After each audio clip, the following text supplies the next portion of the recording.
Bonsoir à toutes et à tous et bienvenue sur Télé Djibouti pour suivre cette édition de la soirée. Les titres de l'actualité de ce 22h.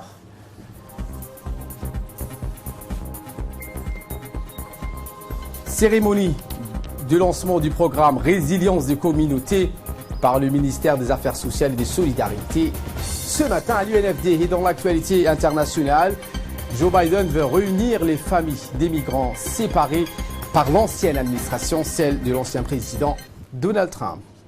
Voilà pour le sommaire. Merci si vous nous rejoignez sur Télé Djibouti. Et nous entamons ce journal avec cette visioconférence de la 38e session ordinaire du Conseil exécutif de l'Union africaine qui s'est ouverte ce mercredi via visioconférence en raison de la pandémie du Covid-19. Le chef de la diplomatie djiboutienne, Mahmoud Ali Youssouf, a pris part à cette 38e session qui s'y tient en prélude du sommet des chefs d'État et de gouvernement de l'Union africaine qui aura lieu du 6 au 7 février prochain. Toujours dans la continuité des activités menées dans le cadre des festivités de ces 20 ans d'anniversaire, l'Université de Djibouti a organisé ce matin à la faculté d'ingénieurs une rencontre symbolique avec les entreprises.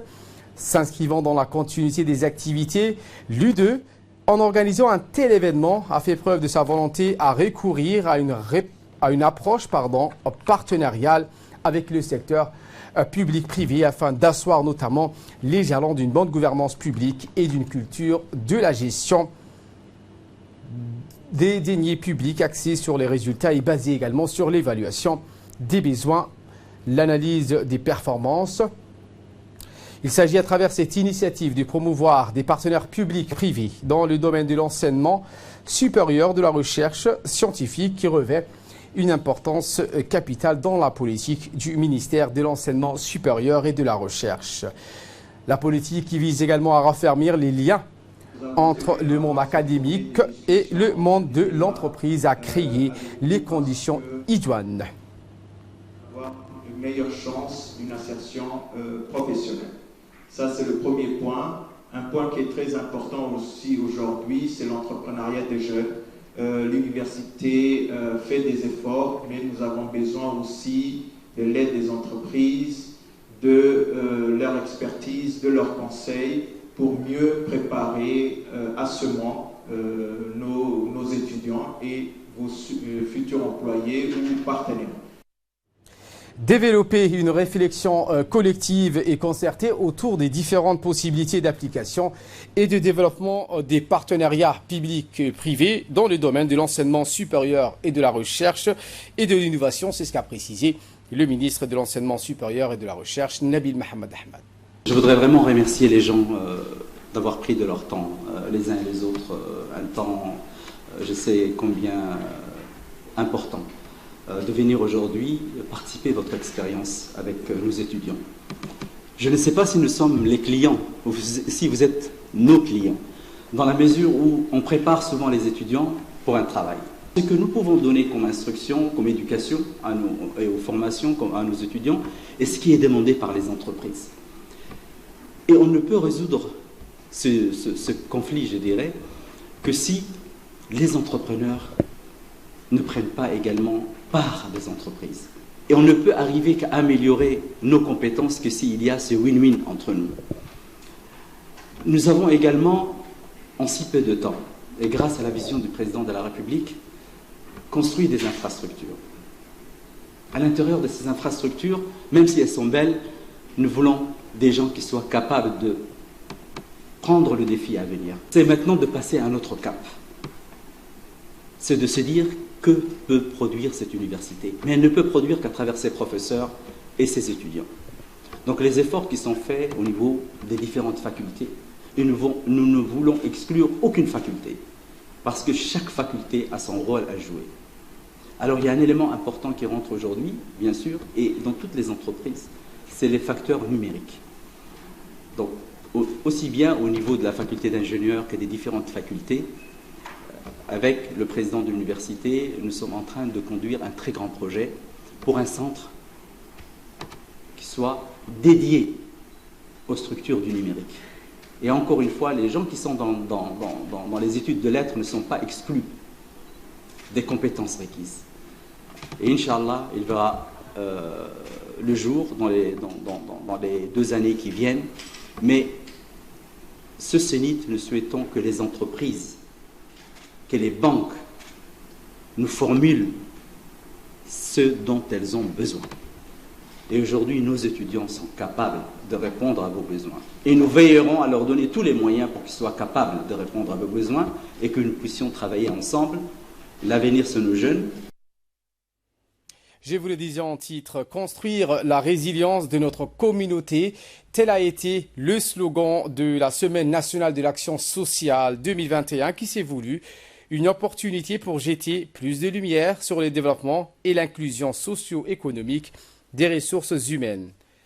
Dans ce contexte, une délégation conduite par la directrice des affaires sociales du ministère des Affaires de Solidarité, Amina Ahmad, composée de l'ambassadeur de l'Union européenne, de la représentante du programme mondial, Mme Narine Georges, s'est rendue ce mercredi auprès d'un commerçant de distributeurs participant au volet urbain du programme national de solidarité famille.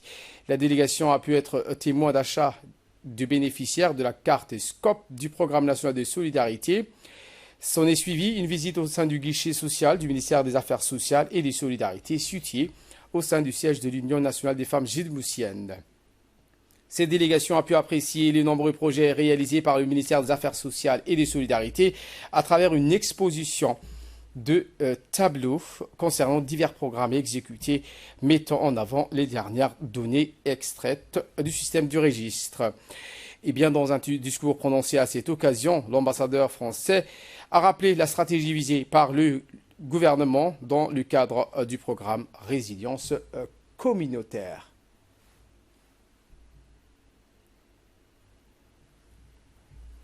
La philosophie de ce programme Solidarité doit agir pour empêcher qu'une situation déjà difficile soit encore dégradée. Les témoignages des dames que nous avons vues dans ce reportage sont admirables.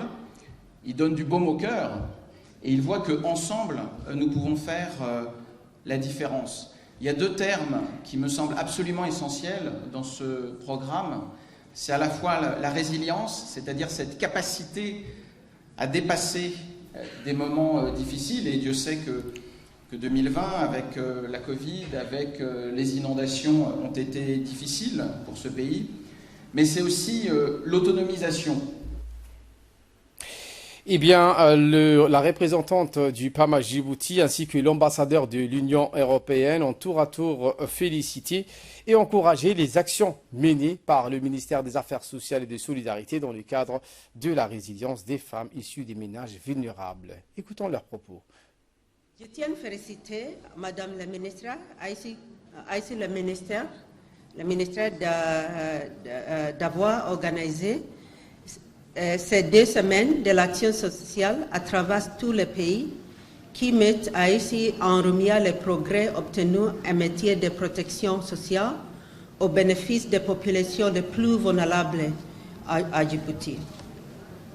Je vous remercie également, Madame la ministre, pour l'organisation de la visite de gauche sociale et de commerçants ce matin, qui sont des maillots essentiels de projets de solutions pérennes sociales pour les populations outre les réfugiés, les immigrants les plus vulnérables sur le territoire djiboutien, financés grâce au Fonds fiduciaire de l'Union européenne. Merci de me donner l'opportunité d'intervenir dans le cadre de ce programme d'autonomisation des ménages vulnérables. L'Union européenne se réjouit de cette journée qui, légèrement décalée, marque la fin de la Semaine nationale de l'action sociale. Et la cérémonie aujourd'hui, par contre, n'est pas une cérémonie de clôture, mais une cérémonie de lancement de ce programme d'autonomisation. Ce programme s'inscrit dans le projet Solutions pérennes des populations hautes, les réfugiés et les migrants les plus vulnérables à Djibouti, financé par l'Union européenne ici à Djibouti suivi par ma collègue Kaïssa à la délégation pour notre part. Et je trouve que le titre explique bien l'objectif et l'ambition du projet, mais je vais y revenir. Tout d'abord, je voudrais rappeler que ce projet fait partie de l'engagement fort et continu de l'Union européenne à Djibouti et de l'engagement de la Team Europe à accompagner les autorités djiboutiennes dans leur soutien aux populations vulnérables afin de les faire sortir de leur situation de pauvreté. La vice-présidente de l'Union nationale des femmes djiboutiennes, Hasna Hamad Bilil, s'est adressée au public également. C'est un grand honneur pour moi de vous accueillir au sein de l'UNFD pour célébrer avec vous la semaine de l'action sociale qui a démarré dans la région d'Ali Sabié, plus précisément dans la localité d'Ali Adé, et s'est poursuivi dans les autres régions de l'intérieur. Aussi, j'aimerais vous adresser au nom de la première dame du pays, présidente de cette institution, Madame Khadra Mahmoud Hay,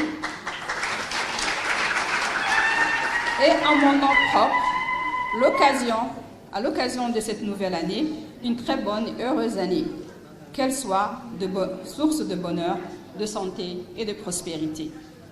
Dans le cadre de la Semaine nationale, le ministère des Affaires sociales et de la Solidarité a choisi de clôturer les activités promotionnelles à l'UNFD, la première ONG féminine qui œuvre au bien-être et à l'épanouissement de la femme djiboutienne, avec le lancement d'une nouvelle initiative en vue de consolider les acquis sociaux, mais aussi d'ouvrir de nouvelles perspectives pour les familles assistées.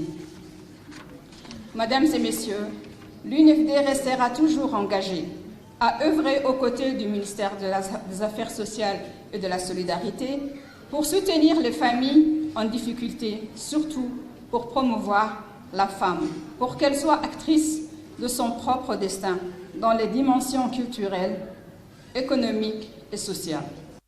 Prenons la parole en dernier. La ministre des Affaires sociales et des Solidarités, Mouna Ousmane Adan, s'est exprimée en ces termes. C'est un honneur et un plaisir aussi d'être là aujourd'hui et de participer à cette réunion ou bien cette cérémonie qui concerne la Semaine nationale de l'action sociale qui a pour thème aujourd'hui, cette année, la résilience des communautés. J'aimerais saluer au début de mon allocution, en mon nom personnel et au nom de tous, la présence parmi nous de leurs excellences, messieurs les ambassadeurs, ainsi que la représentante du PAM, du Programme alimentaire mondial.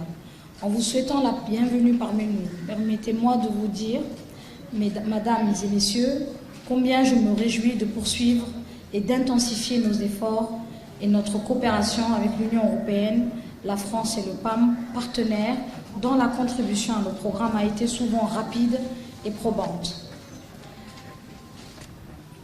Dans ce contexte, par ailleurs, je me dois de souligner que si la contribution qu'apportent les projets de développement à la résilience des personnes, des ménages et des communautés face aux risques et aux catastrophes dépend de leur pertinence par rapport aux besoins exprimés et au contexte local. Elle est également fonction de la façon dont les organisations de la société civile prennent en charge les dynamiques sociales.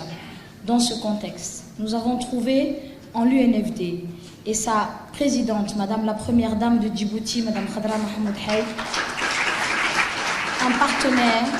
un partenaire toujours prêt à nous porter main forte et à faire montre de savoir-faire et de professionnalisme dans la gestion des responsabilités qui lui incombent dans nos projets de développement local. Je m'en veux pour preuve, entre autres, la campagne de sensibilisation aux pratiques sociales essentielles menée avec la coopération de l'UNICEF.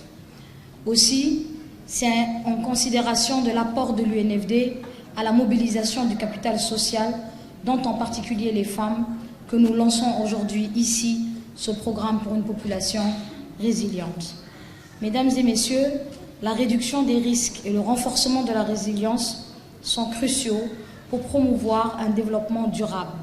À cet effet, le gouvernement s'est toujours efforcé de satisfaire les besoins essentiels en matière de santé, d'éducation, de logement, d'alimentation, d'eau potable et d'énergie.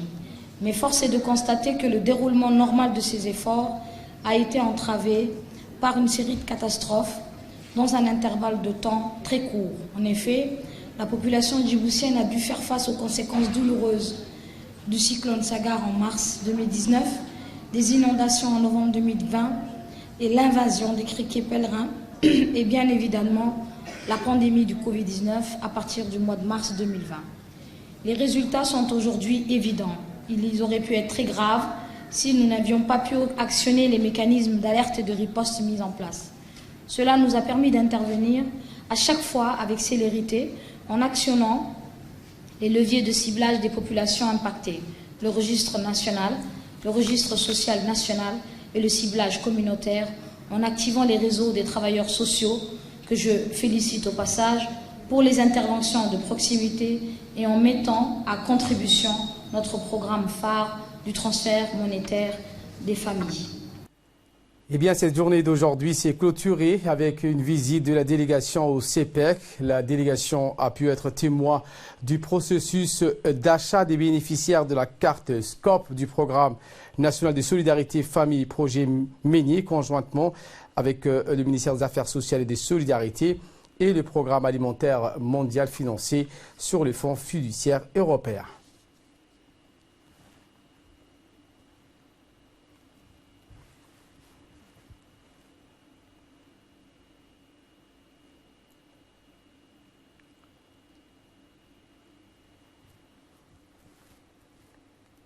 L'actualité de ce 22h, c'est aussi le deuxième jour de l'Assemblée générale des associations nationales des collectivités territoriales. Eh bien, de nombreux thèmes ont été abordés par des experts panélistes, tels que la consolidation de cette association pour une meilleure contribution au processus décentralisé. La séance a été clôturée avec la signature d'une convention entre l'ANCLD et l'Université de Djibouti qui consiste à formaliser la volonté de l'ANCLD.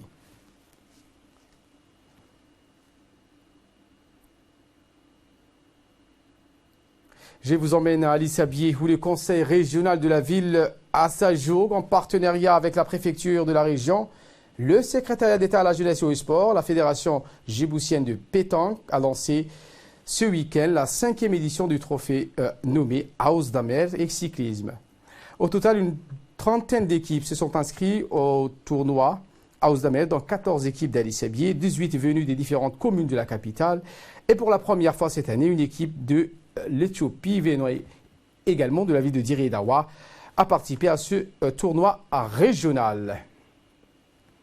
Cette cérémonie donc, du trophée du tournoi pétanque House d'Amer s'est clôturée en apothéose où des récompenses ont été octroyées aux gagnants des mains du préfet de la région, Moussé Aden Migani.